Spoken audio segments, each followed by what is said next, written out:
बिस्मिल्लाहिर्रहमानिर्रहीम। अस्सलाम वालेकुम स्टूडेंट्स, हम ग्रेड 9 मैथमेटिक्स कर रहे हैं और इस सिलसिले में हमने एक्सरसाइज 4.1 कंटिन्यू की हुई है और हमने एक्सरसाइज 4.1 का क्वेश्चन नंबर 28 जो है आज हमने सॉल्व करना है। तो क्वेश्चन नंबर 28 में हमारे पास जो एक्सप्रेशन है वो 3 टर्म्स के ऊपर कंसिस्ट करती है। तो इसे हमने जो है फैक्टराइज करना है। तो टॉपिक जो है फैक्टराइजेशन है। तो हम अपना सोल्यूशन जो है यहाँ से स्टार्ट करते हैं। तो सबसे पहले अगर टर्म को देखें तो u raise to the power 4 है। तो सबसे पहले हमने ये काम करना है कि फर्स्ट टर्म और लास्ट टर्म इसे हमें होल स्क्वायर में लेके जाना है, क्योंकि लास्ट टर्म भी जो है वो एक होल स्क्वायर है और 36 जो है वो 6 का स्क्वायर होता है। तो लिहाजा हम u raise to the power 4 को सबसे पहले होल स्क्वायर में लेके जाएंगे। तो सबसे पहले हम लिखेंगे u, वेरिएबल हमारे पास u है और हमने ब्रैकेट को ड्रॉ कर लेना है और इसको हमने स्क्वायर कर देना है। अब इंटरनल पावर जो है वो डिपेंड करेगी कि 2 का जो मल्टीपल है 4, तो 2 को 2 से मल्टीप्लाई करेंगे तो हमारा आंसर जो है वो 4 आंसर आएगा। तो इस तरीके से हमने पूरी टर्म को जो है होल स्क्वायर में कन्वर्ट कर देना है। और सेंटर में चूँकि हमारे पास यहाँ पे मिड टर्म भी है, तो मिड टर्म को जो है कुछ इस तरीके से हम लिखेंगे कि -2ab करके हमें इसको लिखना है, -2ab करके लिखना है। और बाद में हमें a और b की वैल्यूज़ पुट करनी है और देखना है कि ये जो मिड टर्म निकल के आएगी हमारी, क्या ये एक्सप्रेशन की मिड टर्म से मैच करती है कि नहीं। तो ये बाद में हम चेक करेंगे। लिहाजा हम जो है आइडेंटिटी फार्मूला जो है वो अप्लाई करने जा रहे हैं। तो फार्मूले में -2ab आता है। तो सबसे पहले मैं मेंशन कर दूँगा ये फार्मूला जो अप्लाई करने जा रहे हैं कौन सा है। तो इससे पहले हम जो है +36 को लिख लेते हैं। तो प्लस का साइन ड्रॉ करेंगे और 36 जो है वो 6 का स्क्वायर होता है। तो हमने यहाँ पे 6 का स्क्वायर जो है मेंशन कर देना है, राइट डाउन कर लेना है। तो अब जो है हमने ये देखना है कि ये कौन सा फार्मूला है जो अप्लाई होने जा रहा है इस पूरी एक्सप्रेशन के ऊपर। तो इसे मैं जो है सेपरेटली मेंशन कर देता हूँ। चूँकि फर्स्ट टर्म होल स्क्वायर है तो लिहाजा ये हो जाती है हमारे पास a स्क्वायर, और सेकेंड टर्म भी मौजूद है इसकी, तो ये हो जाएगी हमारे पास -2ab और लास्ट टर्म स्क्वायर वैल्यू है, तो लिहाजा इसे हम लिखेंगे +b स्क्वायर। तो स्टूडेंट्स ये इसका फार्मूला है और इसकी आइडेंटिटी जो है हमारे बुक में कुछ इस तरीके से मेंशन्ड है कि a - b होल स्क्वायर इसकी आइडेंटिटी है, a - b होल स्क्वायर इसकी आइडेंटिटी है। और आइडेंटिटी में अगर हम किसी भी एक्सप्रेशन को ले आते हैं तो वो फैक्टराइज्ड फॉर्म हो जाती है। तो हमें फैक्टराइज्ड फॉर्म में ही इसको लेके आना है, यानी आइडेंटिटी में लेके आना है। तो उसके लिए a और b की वैल्यूज़ का जो है डिटरमिन करना ज़रूरी है। तो इसे मैं जो है सेपरेटली शो कर देता हूँ। तो यहाँ पे a की जो वैल्यू होगी वो है हमारे पास, यहाँ पे जो फर्स्ट होल स्क्वायर के अंदर वैल्यू होती है वो a की वैल्यू होती है and that is u square. और b की जो वैल्यू है यहाँ पे वो है 6। सेकेंड होल स्क्वायर के अंदर जो वैल्यू होती है वो b की वैल्यू होती है। अब जो है इन्हीं वैल्यूज़ को, इन्हीं a और b की वैल्यूज़ को हमने इंकॉर्पोरेट करना है इस आइडेंटिटी में और पूरी एक्सप्रेशन को फैक्टराइज कर लेना है। तो लिहाजा जहाँ पे a होगा वहाँ पे a की वैल्यू को रिप्लेस किया जाएगा u स्क्वायर से। तो ये a की वैल्यू u स्क्वायर है। माइनस का साइन ड्रॉ करने के बाद हमने b की वैल्यू जो है b की जगह पे उसकी वैल्यू रिप्लेस करनी है जो कि है 6। और अकॉर्डिंग टू आइडेंटिटी जो है ये होल स्क्वायर में है, तो लिहाजा इसे हम होल स्क्वायर में लिखेंगे। तो ये स्टूडेंट्स हो जाएगी हमारी आइडेंटिटी। लेकिन देखना ये है कि क्या इसकी मिड टर्म जो है हमारे ओरिजिनल जो एक्सप्रेशन है उसकी मिड टर्म से मैच करती है कि नहीं। तो उसके लिए हमें दोबारा से इसको जो है लिखना पड़ेगा। ये जो हमने इसे होल स्क्वायर में लिखा है इसे हम दोबारा से नीचे मेंशन कर देते हैं, u स्क्वायर होल स्क्वायर। ये हमारे पास फर्स्ट टर्म है और -2 टाइम्स a की जगह पे उसकी वैल्यू इनकॉर्पोरेट करेंगे जो कि है u स्क्वायर, और b की जगह पे उसकी वैल्यू इनकॉर्पोरेट करेंगे जो कि है 6, और इसे हम क्लोज कर देंगे। और लास्ट में हमारे पास है +6 होल स्क्वायर। नेक्स्ट स्टेप में स्टूडेंट्स हमने फर्स्ट टर्म को कॉपी डाउन कर लेना है। तो ये फर्स्ट टर्म है हमारे पास u स्क्वायर होल स्क्वायर, और माइनस का साइन ड्रॉ करने के बाद हमने इन तीनों वैल्यूज़ को मल्टीप्लाई कर देना है। तो 2 टाइम्स 6 इज़ 12, तो -12 u स्क्वायर जो है इसका नेट रिजल्ट निकल के आएगा। और लास्ट में हमारे पास है +6 होल स्क्वायर, इसे हमने कॉपी कर लेना। तो अब अगर हम कंपेयर करते हैं मिड टर्म्स को, तो हमारे पास यहाँ पे मिड टर्म निकल के जो आ रही है वो है -12u²।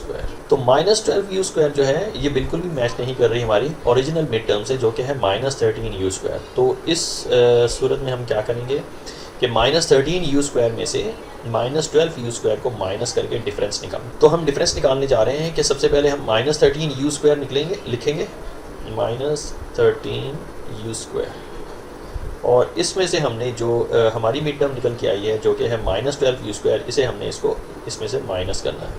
तो -12u² को हमने माइनस करना है।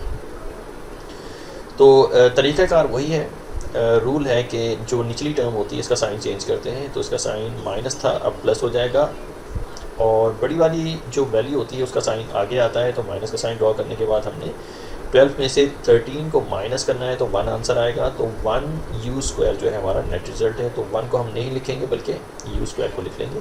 तो -u² जो है इसका डिफरेंस निकल के आया है। मैं इसे लिख के मेंशन कर देता हूँ, ये हमारे पास मिड टर्म का डिफरेंस निकल के आया है। तो ये जो डिफरेंस है हम बाद में कंबाइन करेंगे अपने स्क्वायर वैल्यू के साथ। स्क्वायर वैल्यू हमने ऑलरेडी डिटरमिन की हुई है, वो है u² - 6²। तो इसके साथ जो है डिफरेंस जो है क्लब होगा, इसी के साथ जो है अटैच हो जाएगा।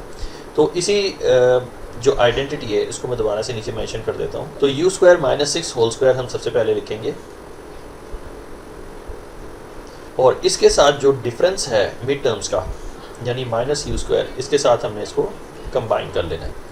तो -u² को हमने इसके साथ कंबाइन कर लिया। अब यहाँ पे स्टूडेंट्स हमने दोनों टर्म्स को होल स्क्वायर में लिखना है। तो फर्स्ट टर्म तो ऑलरेडी होल स्क्वायर के अंदर ही है, तो ये जो है कॉपी हो जाएगा खाली। तो u² - 6 जो है मैंने कॉपी कर लिया, ये होल स्क्वायर वैल्यू है, और माइनस का साइन ड्रॉ करने के बाद आपने u² को भी होल स्क्वायर में लेके आना है। तो ये u का होल स्क्वायर हो जाएगा। अब जब इस तरीके से आप लिख लें इसको, तो इसके ऊपर आइडेंटिटी अगेन जो है वो अप्लाई होने जा रही है, और इसे मैं जो है नीचे मेंशन कर दूंगा। तो जो आइडेंटिटी इसके ऊपर अप्लाई होने जा रही है, चूँकि फर्स्ट टर्म जो है होल स्क्वायर है तो लिहाजा ये a² हो जाएगी, और सेकंड टर्म भी होल स्क्वायर है तो लिहाजा ये b² हो जाएगी, और सेंटर में चूँकि माइनस का साइन है तो माइनस का साइन ड्रॉ करने के बाद आपने जो है आइडेंटिफाई करना है कि ये आइडेंटिटी है जो इस एक्सप्रेशन के ऊपर अप्लाई होने जा रही है। और इसका फार्मूला जो है हमारी बुक में a + b whole into a - b है। तो इसे भी जो है मैं सेपरेटली मेंशन कर देता हूँ इसी के नीचे। तो a + b a - b इसका जो है फार्मूला है, और हमें इसी एक्सप्रेशन को इसी फार्मूले में लेके जाना है। तो फार्मूले में लेके जाने के लिए हमें a और b की वैल्यूज़ का पता होना ज़रूरी है। तो a और b जो है उसकी मैं लिस्ट सेपरेटली मैं बना लूँगा। तो a की वैल्यू है फर्स्ट होल स्क्वायर के अंदर जो वैल्यू होती है वो a की वैल्यू होती है, एंड दैट इज़ y² - 6। तो ये a की वैल्यू है, और b की वैल्यू सेकंड होल स्क्वायर के अंदर जो वैल्यू होती है b की होती है, और वो है u। तो स्टूडेंट्स इन्हीं a और b की वैल्यूज़ को हमने इसी फार्मूले में इंकॉर्पोरेट करना है। तो ब्रैकेट से स्टार्ट करते हैं, और a की वैल्यू सबसे पहले लिख लेते हैं। तो a की जगह पे हमने u² - 6 लिख लेना है। तो a = u² - 6, ये a की वैल्यू है, और प्लस का साइन ड्रॉ करेंगे, और b की वैल्यू जो है u है, तो b की जगह को b को रिप्लेस कर देगा u, और नेक्स्ट ब्रैकेट स्टार्ट करेंगे, और a - b लिखेंगे। तो a की वैल्यू अगेन हमारे पास है u² - 6, और अकॉर्डिंग टू फार्मूला माइनस का साइन है, तो माइनस का साइन ड्रॉ करने के बाद b की वैल्यू लिखेंगे जो कि है u। तो यहाँ पे b की वैल्यू u आ जाएगी। तो हमने इस तरीके से इसको स्पेक्ट्राइज कर देना है अपनी एक्सप्रेशन को, लेकिन आपने देखना है कि ये फर्दर फैक्टराइजेशन के जो है हो सकती है कि नहीं। तो इसका आंसर है येस, ये और ज़्यादा फैक्टराइज होगी आगे चल के। चूँकि दोनों ब्रैकेट्स में क्वाड्रेटिक स्टैंडर्ड फॉर्म है, तो लिहाजा इनकी मिड टर्म ब्रेक करके इनको जो है फर्दर फैक्टराइज किया जाएगा, लेकिन उससे भी पहले इन्हें जो है सीक्वेंस में लिखा जाएगा। तो सबसे पहले हम इसको सीक्वेंस में लिख लेते हैं। तो ब्रैकेट स्टार्ट करेंगे, और सबसे बड़ी वैल्यू जो है यहाँ पे u² है। तो u² लिखने के बाद आपने जो है वेरिएबल लिखना है सेकेंड नंबर पर। तो वेरिएबल जो है u है, और नंबर को सबसे लास्ट में लिखा करते हैं, तो ये हो जाएगा -6, और हमने इसको क्लोज़ कर लेना है। अगले जो फैक्टर है इसे भी हमने सीक्वेंस में लिखना है। तो u² सबसे पहले आएगा, -u इसके बाद आएगा, और -6 जो है वो लास्ट में, ब्रैकेट क्लोज कर लेंगे। अब चूंकि ये दोनों क्वाड्रेटिक इक्वेशंस हैं तो इनकी मिड टर्म ब्रेक करके इनको फर्दर फैक्टराइज किया जाएगा। तो सबसे पहले हमने स्क्वायर ब्रैकेट से इसको शुरू करना है। स्क्वायर ब्रैकेट से हम स्टार्ट करेंगे और यू स्क्वायर को हमने कॉपी कर लेना है, और जो है प्लस यू जो है इसकी मिड टर्म है और मिड टर्म को हमें ब्रेक करना है। तो सबसे पहले मिड टर्म ब्रेक करने का रूल ये है कि लीडिंग वेरिएबल का कोएफिशिएंट जो है यहाँ पे 1 है, जो बड़ी वेरिएबल है उसका कोएफिशिएंट यहाँ पे 1 है। तो 1 से हम जो है लास्ट टर्म को मल्टीप्लाई करते हैं। तो 1 से अगर लास्ट टर्म को मल्टीप्लाई करें यानी 1 - 6, तो हमारा आंसर आता है -6, और इसी के नीचे हमने मिड टर्म लिख देनी है जो कि है +1। तो मिड टर्म में जो कोएफिशिएंट है वो है +1, तो +1 को हमने इसी के नीचे मेंशन कर देना है। अब स्टूडेंट 6 के ऐसे फैक्टर्स हमने फाइंड करने हैं कि मल्टीप्लाई करने से -6 और ऐड होने से +1 आंसर आए। तो वी नो दैट कि 3 × 2 = 6, 3 × 2 = 6 होता है, और हमने कुछ इस तरीके से इसको मेंशन करना है, 3 × 2 = 6, हमारा आंसर जो है वो 6 आएगा। लेकिन चूंकि ऐड करने से प्लस का साइन आना चाहिए तो लिहाजा बड़ी टर्म को पॉजिटिव होना पड़ेगा, यानी 3 को पॉजिटिव होना पड़ेगा और 2 को नेगेटिव होना पड़ेगा। तो 3 को अगर -2 से मल्टीप्लाई करते हैं तो -6 हमारा आंसर आ जाता है, हमारी फर्स्ट कंडीशन कंप्लीट हो जाती है। और 3 में से अगर 2 को माइनस करते हैं तो हमारा आंसर +1 आता है, 3 - 2 = +1। तो हमारी ये सेकंड कंडीशन भी कंप्लीट हो जाती है। तो ये जब दोनों कंडीशंस कंप्लीट हो जाएं तो हमारे पास जो फैक्टर निकल के आता है वो +3 और -2 है। तो इन्हीं की मदद से हमने इसकी मिड टर्म ब्रेक करनी है। तो +3 सबसे पहले लिखेंगे, +3u और एंड -2u, और लास्ट में हमने -6 को कंबाइन कर लेना है और स्क्वायर ब्रैकेट को क्लोज कर। तो अब जो है नेक्स्ट फैक्टर के ऊपर फोकस करेंगे और यहाँ से हम अपने जो है स्क्वायर ब्रैकेट स्टार्ट करेंगे और यू स्क्वायर को हमने कॉपी कर लेना है। तो you square as it is copy हो जाएगा और -u को की मिड टर्म को हमने ब्रेक करना है।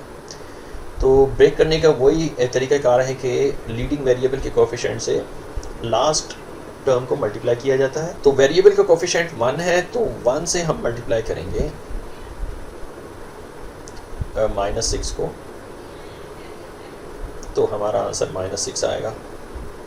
और मिड टर्म में हमारे पास जो है -1 का कोएफिशिएंट है, तो -1 को हमने इसी के नीचे लिख देना है। और 6 के ऐसे फैक्टर्स फाइंड करने हैं कि मल्टीप्लाई करने से -6 और ऐड होने से -1 आंसर आए। तो वी नो दैट कि 3 × 2 = 6, 3 × 2 = 6,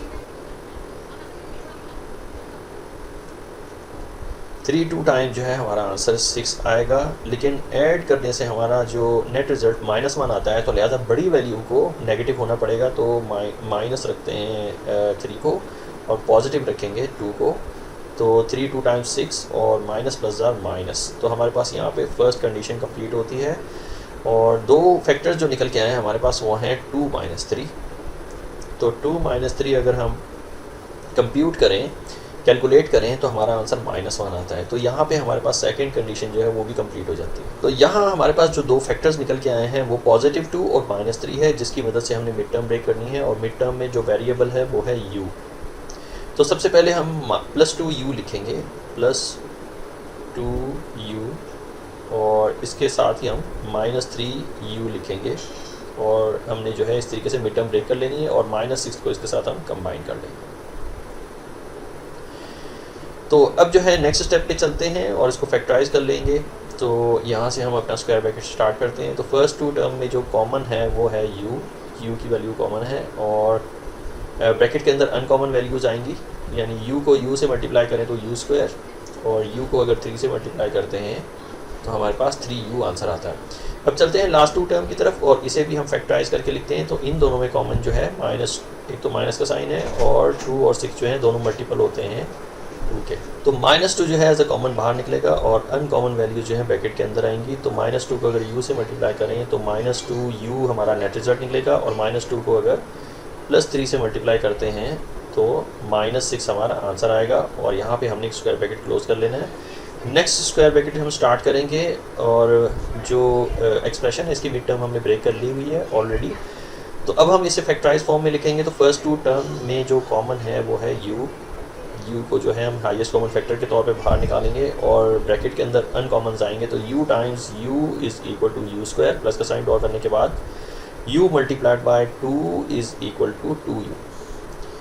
अब लास्ट टू टर्म्स में से भी कॉमन हम निकालेंगे, तो पहले हमने साइन को बाहर निकालना है, माइनस का साइन कॉमन है और दोनों जो हैं 3 और 6 3 के मल्टीपल होते हैं, तो 3 भी हाईएस्ट कॉमन फैक्टर के तौर पे बाहर आ जाएगा। तो यहाँ से हम अपना ब्रैकेट स्टार्ट करते हैं और अनकॉमन्स को लिखना शुरू करते हैं। तो -3 multiplied by u is equal to -3u और -3 multiplied by +2 is equal to -6। तो इस तरीके से हमने इसको फैक्टराइज कर लेना है। अब नेक्स्ट स्टेप में स्टूडेंट्स हमने इन्हें जो है फैक्टराइज फॉर्म में लिख लेना है। तो स्क्वायर ब्रैकेट को हमने रिमूव कर देंगे ना और ख़ाली राउंड ब्रैकेट जो है वो लिखेंगे। तो हम अगर अपनी पहली एक्सप्रेशन की तरफ जाएं तो u+3 दोनों में कॉमन है। हमारा जो आंसर है वो u+3 जो है फर्स्ट फैक्टर के तौर पे निकल के आया और u-2 जो है ये हमारे पास सेकंड फैक्टर निकल के आएगा u-2। और नेक्स्ट एक्सप्रेशन के अंदर जो कॉमन है वो है u+2, तो u+2 को जो है हम एज अ फैक्टर जो है बाहर निकालेंगे। तो x+2 एक फैक्टर है और नेक्स्ट फैक्टर है u-3, तो u-3 जो है हमारे पास ये चौथा फैक्टर निकल के आएगा। तो ये 4 फैक्टर्स हैं जो कि निकल के आए हैं हमारी एक्सप्रेशन में से। तो यही इसका फाइनल आंसर है।